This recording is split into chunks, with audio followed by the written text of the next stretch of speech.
ویسے اس کا نام کیا ہے؟ ستوت نے مسرت سے بے قابو ہو کر پوچھا۔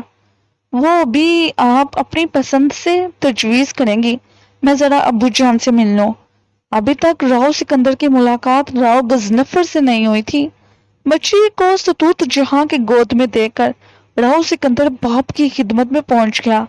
راؤ غضنفر دلی آنے کے بعد بہتر تو ہو گئے تھے، لیکن عمر کی آخری حدود میں تھے، اسی لیے بیماریاں ساتھ لگی رہتی تھیں۔ ان دنوں بھی ذرا طبیعت ناساز تھی۔ راؤ کے اسلام کا جواب محبت کے جذبات کے ساتھ دیا اور کہنے لگے، ابھی مجھے تمہاری آمد کی اطلاع ملی تھی، بے چینی سے تمہارا انتظار کر رہا تھا، اس خدشے کا شکار تھا کہ کہیں اس بار پھر لمبے نہ چلے جاؤ۔ جی ابو جان، بس ارادہ تو لمبے ہی جانے کا تھا، لیکن پھر ملتوی کر دیا۔ شاید اچھا ہی ہوا بھائی، اب راؤ غضنفر نے زندگی سے شکست تسلیم کر لی ہے اور موت کی جانب دیکھنے لگے ہیں۔ بات یہ ہے بیٹے کہ ہر ابتدا کی انتہا یقینی ہے، اور پھر ہم عمر کی اس منزل میں ہیں جب انتہا دردناک تصور نہیں کی جا سکتی۔ بھلا کر ایک دن واپسی کا سفر کرنا ہے۔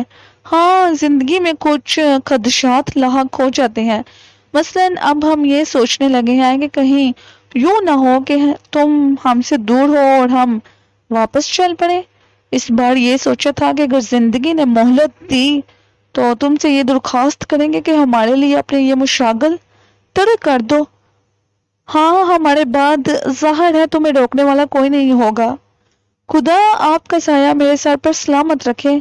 میں تو آپ کو اپنا سب کچھ سمجھتا ہوں ابو جان، آپ اگر حکم دیں گے تو میں اپنی مہمات کے یہ مشاغل ترک کر دوں تو میں بخوشی آپ کے اس حکم کی تعمیل کروں گا، لیکن اس طرح نہیں، آپ زندہ رہ کر میرے ساتھ رہیں گے۔ راؤ غضنفر نے محبت سے بیٹے کے سر پر ہاتھ پھیرا اور بولے، بس ایک خدشے کا اظہار کیا تھا، اور نہ جانے کیوں اس بار یہ ذرا کچھ زیادہ محسوس ہو رہا تھا۔ خیر چھوڑو، یہ بتاؤ اس بار تم نے کیا ہنگامہ خیزیاں کی؟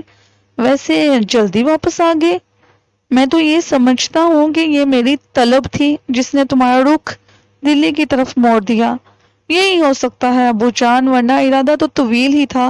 راؤ سکندر نے مسکراتے ہوئے کہا، راج دیو بھی تمہارے ساتھ تھا؟ جی ابو جان۔ کیسے ہیں وہ لوگ؟ ٹھیک ہے، کوئی خاص بات نہیں ہے۔ ویسے اس بار ابو جان مجھے ایک انوکھا واقعہ پیش آ گیا، اور اس کی ایک یادگار بھی میرے ساتھ ہے۔ لازمی بات ہے کہ آپ کے کانوں تک یہ اطلاع پہنچے گی اور آپ مجھ سے یہ سوال کریں گے، میں صرف آپ کو اس بارے میں بتانا چاہتا ہوں، باقی لوگوں کو تو میں ٹال مٹول کر دوں گا۔ کیا بات ہے؟ ایسی کیا چیز ہے؟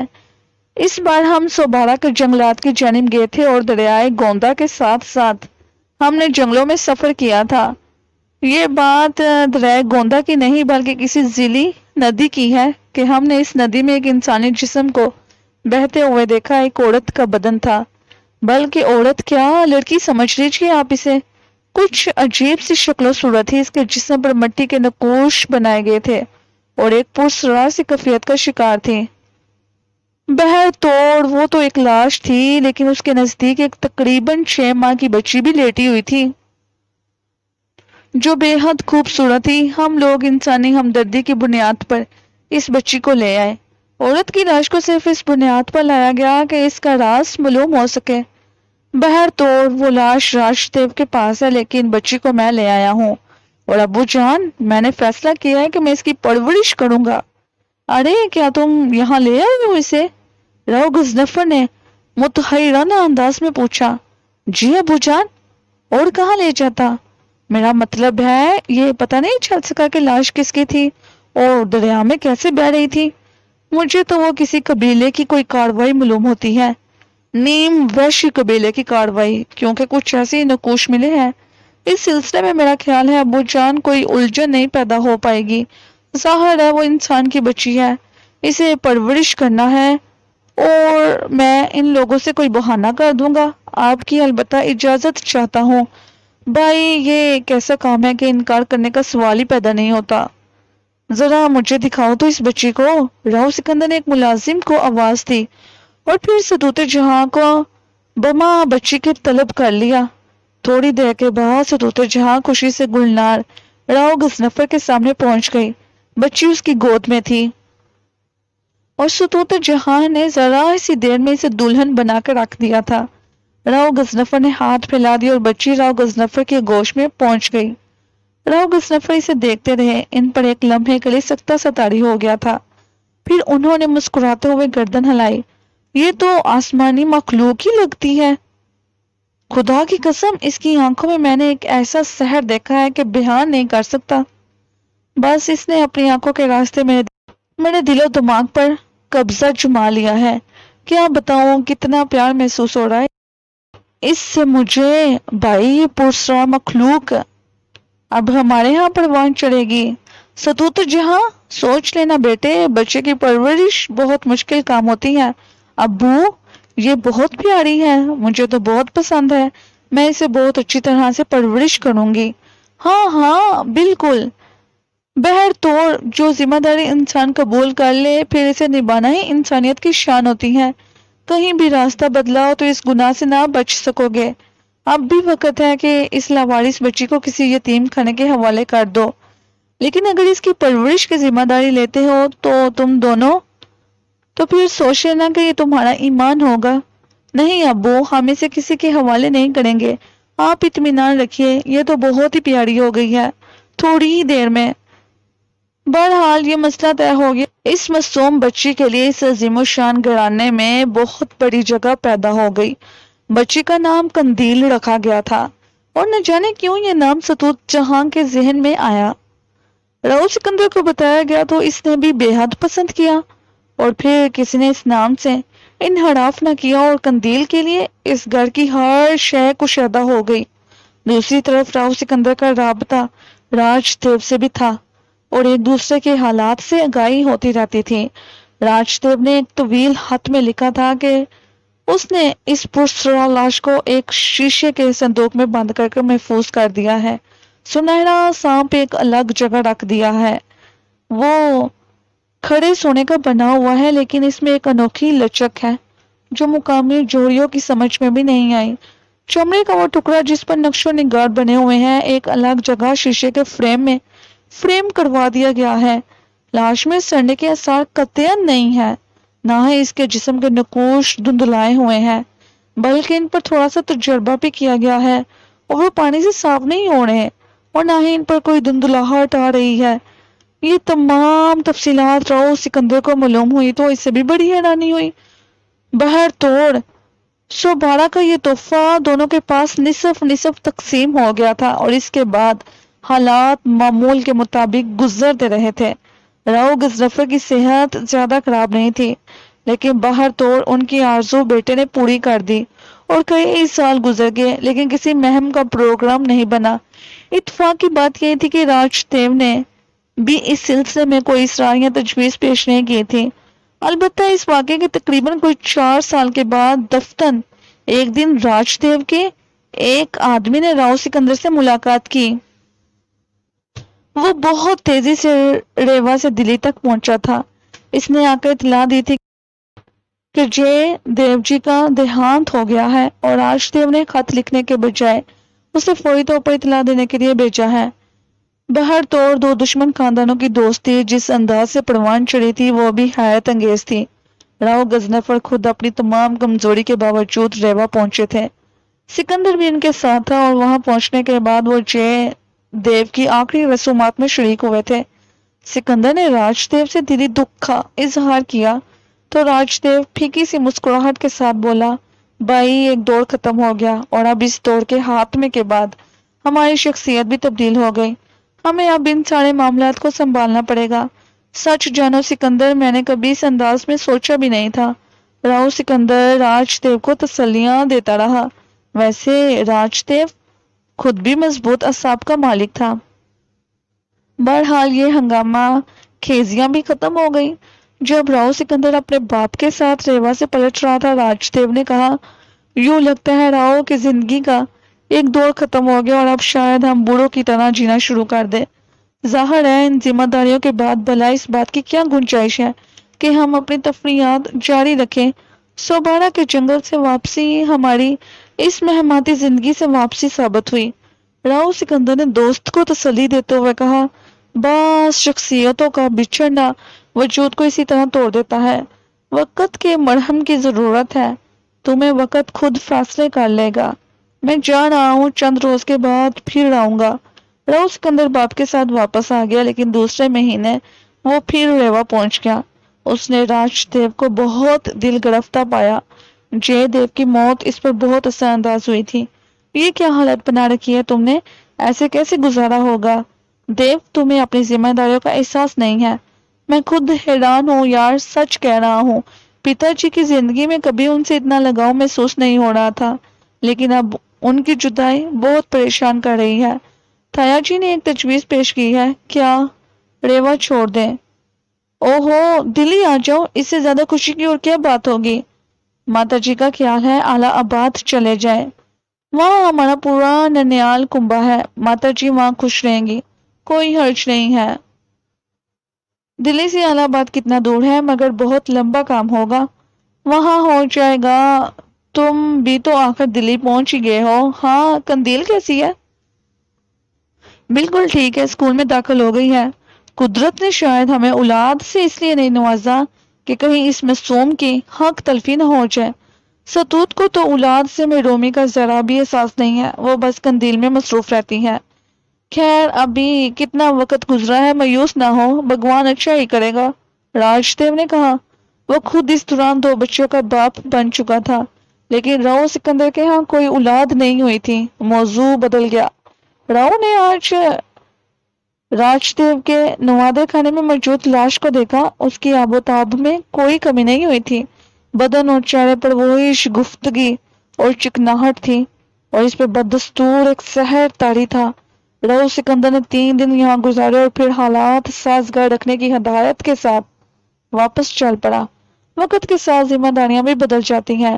راؤ غضنفر نے اپنا کام ختم کر لیا تھا، اور اب نئے کاروبار پر سکندر کو پوری توجہ دینا پڑی تھی۔ چنانچہ مزاج میں بھی تبدیلیاں رونما ہونے لگی۔ نیا ہلکا باب بنا، جس میں کچھ کاروباری تھے، کچھ ناساؤں کے شناسا۔ بہت سے خاندانوں سے بہت قربت ہو گئی تھی، اور نئے نئے مشاغل پیدا ہو گئے تھے۔ دوسری طرف قندیل عمر کی منازل طے کر رہی تھی۔ ہنس تھی، مسکراتی، صحت مند زندگی سے بھرپور، پہلے ہی اتنی دلکش تھی کہ ایک وحشی مہم جو کو باپ بنا دیا تھا۔ ایک دولت مند خاندان کی عیش و عشرت کی زندگی نے اسے اور نکھار دیا تھا، جو دیکھتا دیکھتا رہ جاتا۔ ہو سکتا ہے راؤ سکندر یہ بھول جاتا کہ وہ کن حالات میں اسے ملی تھی، لیکن قندیل کی فطرت کے کچھ اہم پہلو اسے چونکاتے رہتے تھے۔ وہ سب جیسی ہونے کے باوجود سب جیسی نہیں تھی۔ راؤ نے کسی اور کو اس کی تفصیل نہیں بتائی تھی، یہاں تک کہ ستوت کو بھی نہیں، بس اس خیال کے تحت کہ کہیں خوفزدہ نہ ہو جائے۔ قندیل کی ذات میں کسی انوکھی فطرت کا پہلا اظہار اس وقت ہوا تھا جب پیلی بھیت سے ایک خاندان راؤ غضنفر کا مہمان ہوا تھا۔ 5 افراد تھے، 2 عورتیں، 2 بچے، ایک لڑکا، ایک لڑکی اور ایک مرد۔ راؤ کے پرانے شناسا تھے، لیکن اوچھی فطرت کے مالک تھے۔ توفیق صاحب شوخیاں بگاڑنے کے عادی تھے، اور یہی عادت ان کے اہل خاندان میں تھی۔ شکار کا ذکر نکل آیا تو توفیق صاحب راؤ سکندر سے بولے، تم نے وحشی جانوروں سے کیا معاہدہ کر لیا ہے سکندر میاں؟ یہ شوق اگر جوانی میں شروع ہو جائے تو پھر کبھی ساتھ نہیں چھوڑتا، اور خاص طور سے بڑھاپے میں تو اس کے سوا کچھ یاد نہیں رہتا۔ مجھے دیکھو، آخری شکار میں نے 3 ماہ قبل کیا ہے، وہ بھی ببر شیر کا، مادہ بچ نکلی، ورنہ وہ بھی کام آ گئی ہوتی۔ توفیق صاحب شکار کا واقعہ سنانے لگے، پھر بولے، بہرحال میں نے مادہ کو طاق لیا ہے، چھوڑوں گا نہیں اسے، تم آ جاؤ، ساتھ ہی چلیں گے۔ نہیں ابو، آپ نہیں جائیں گے؟ اچانک قندیل بول اٹھی۔ یہ اس کا نیا انداز تھا، اس سے قبل اس نے کبھی ایسے الفاظ نہیں کہے تھے۔ سب چونک کر اسے دیکھنے لگے۔ قندیل کے چہرے پر سرخی چھائی ہوئی تھی۔ کیوں بیٹے، تم ہمیں کیوں منع کر رہی ہو؟ راؤ نے پوچھا۔ اس لیے کہ اس بار شیرنی کی باری ہے، وہ ضرور ضرور انہیں مار دے گی۔ قندیل نے توفیق صاحب کی طرف اشارہ کر کر کہا۔ عورتوں نے اس بات کا برا منایا تھا، مگر توفیق صاحب کہکا لگا کر ہنس پڑے تھے۔ پھر انہوں نے کہا، اگر یہ بات ہے تو قندیل بیٹی سے ہمارا وعدہ ہے کہ اس شیرنی کی کھال ہم تمہیں توفتاً دیں گے۔ قندیل کے چہرے پر حقارت کے آثار نظر آئے تھے جنہیں راؤ سکندر نے ہی محسوس کیا تھا۔ بہرحال اس کے علاوہ اور کوئی بات نہیں ہوئی تھی۔ توفیق صاحب چلے گئے اور تقریباً 1.5 ماہ کے بعد اچانک اطلاع ملی تھی کہ وہ شکار کے ایک حادثے کا شکار ہو گئے۔ ایک شیرنی نے انہیں چیڑ پھاڑ دیا تھا۔ کسی اور کو تو وہ بات شاید یاد نہ رہی تھی، لیکن راؤ صاحب کو بخوبی یاد تھی۔ انہوں نے کسی کو یاد بھی نہ دلائی۔ البتہ اس رات نہ جانے کیوں ان کے ذہن میں یہ بات آئی کہ وہ قندیل سے اس بارے میں پوچھیں۔ رات کے 12 بجے تھے۔ ستوت جہاں سو رہی تھی وہ قندیل کے کمرے کی طرف بڑھ گئے۔ دروازہ کھلا ہوا تھا، روشنیاں بجھی ہوئی تھیں لیکن اندر تاریکی نہیں تھی۔ کھلی کھڑکی سے چاندنی اندر آ رہی تھی۔ اس روشنی میں قندیل فرش پر بیٹھی ہوئی تھی۔ قالین پر ماچس کی تیلیوں کے چھوٹے چھوٹے ٹکڑے بکھرے ہوئے تھے اور قندیل بڑے انہماک سے ان کی ترتیب بدل رہی تھی۔ اس کا سر جھکا ہوا تھا۔ راؤ صاحب اس کے پاس جا کھڑے ہوئے لیکن قندیل کا انداز نہ بدلا، جیسے اسے راؤ صاحب کی آمد کا علم نہ ہوا ہو۔ اس سے قبل کہ راؤ صاحب کچھ بولتے وہ خود بول پڑی۔ سب کی باری آتی ہے ابو، اب اس کی باری تھی۔ وہ کھلکھلا کر ہنس پڑی اور اس کی نظریں راؤ صاحب کی طرف اٹھ گئیں۔ پھر اس نے ایک تیلی اٹھا کر راؤ صاحب کو دکھائی۔ ہاں ابو، اب اس کی باری تھی۔ راؤ صاحب بے اختیار 2 قدم پیچھے ہٹ کے۔ ان کے ذہن کو شدید جھٹکا لگا تھا۔ قندیل کی آنکھیں چاند کی طرح روشن تھیں، بالکل سنہری اور چمکدار، جیسے آنکھوں کی جگہ حلقوں میں دننے بلب روشن ہو گئے ہوں۔ راؤ سکندر کو ذہن پر قابو پانا مشکل ہو گیا۔ قندیل کا حسین چہرہ اتنا بھیانک لگ رہا تھا کہ ناقابل بیان ہے۔ آنکھوں میں پتلیوں کا نام و نشان نہیں تھا، بس 2 روشن چراغ جن کی چھاؤں میں اس کی ہنسی بہت ڈرونی محسوس ہو رہی تھی۔ راؤ صاحب نے کچھ بولنے کی کوشش کی لیکن اس میں ناکام رہے اور پھر نہ جانے کس طرح سے وہ اس کے کمرے سے باہر نکلے تھے۔ ان کے دماغ میں سناٹا پھیل رہا تھا۔ وہ کچھ دیر کے لیے سوچنے سمجھنے کی قوتیں کھو بیٹھے تھے۔ اپنے کمرے میں داخل ہو کر وہ بستر پر بیٹھ گئے اور دیر تک ذہن پر قابو پانے کی کوشش کرتے رہے۔ کیا ہے یہ سب کچھ کیا ہے؟ قندیل انہیں بہت پیاری تھی، نہ صرف انہیں بلکہ وہ گڑ بڑ کی آنکھوں کی روشنی تھی۔ ستوت اس پر جان نچھاور کرتی تھی۔ راؤ غضنفر تو جیسے اب اس کے سہارے جی رہے تھے۔ خود راؤ سکندر اس کی مسکراہٹ میں کھو کر حالات کی ہر الجھن کو فراموش کر دیتے تھے، لیکن قندیل سے اتنی قربت کے باوجود اس کی ذات کے کچھ پرسرار پہلو ان سے پوشیدہ تھے۔ بلکہ سچی بات تو یہ ہے کہ وہ اس کے بارے میں کچھ بھی نہیں جانتے تھے۔ البتہ اتنا اندازہ انہیں ضرور تھا کہ قندیل کچھ ہے، کوئی ایسا جادو جس میں نہ جانے کون کون سی پرسرار کہانیاں سمٹی ہوئی ہیں۔ کبھی کبھی وہ سوچتے تھے کہ کہیں یہ خاندان ان پرسرار کہانیوں کا شکار نہ ہو جائے۔ اس وقت بھی یہ احساس ان کے ذہن میں جگہ پا رہا تھا۔ وہ اسی وقت سے انوکھی ہے جب انہوں نے اسے دیکھا تھا۔ وہ بھوکی تھی اور اس کی آنکھوں نے کہا تھا کہ میں بھوکی ہوں۔ وہ لمحہ بھی انہیں یاد تھا جب ایک وحشی درندہ اس کی آنکھوں کے سحر میں گرفتار ہو گیا تھا، اور اس کے بعد قندیل کی عمر کے 4 سال جن کا ہر لمحہ پرسرار تھا۔ ہاں، ابھی تک کوئی نقصان نہیں پہنچا تھا لیکن بلکہ ہر طرح بہتری ہوئی تھی، بگڑے کام بنتے رہے تھے۔ توفیق صاحب کے بارے میں اس کی پیشن گوئی بہت خوفناک تھی۔ اس سے پیشن گوئی کے سوا کیا کہا جا سکتا تھا؟ غضنفر صاحب کو اس کے بارے میں بس اتنا معلوم تھا کہ وہ پرسرار حالات میں سکندر کو ملی ہے، اور اس سے زیادہ وہ کچھ نہیں جانتے تھے۔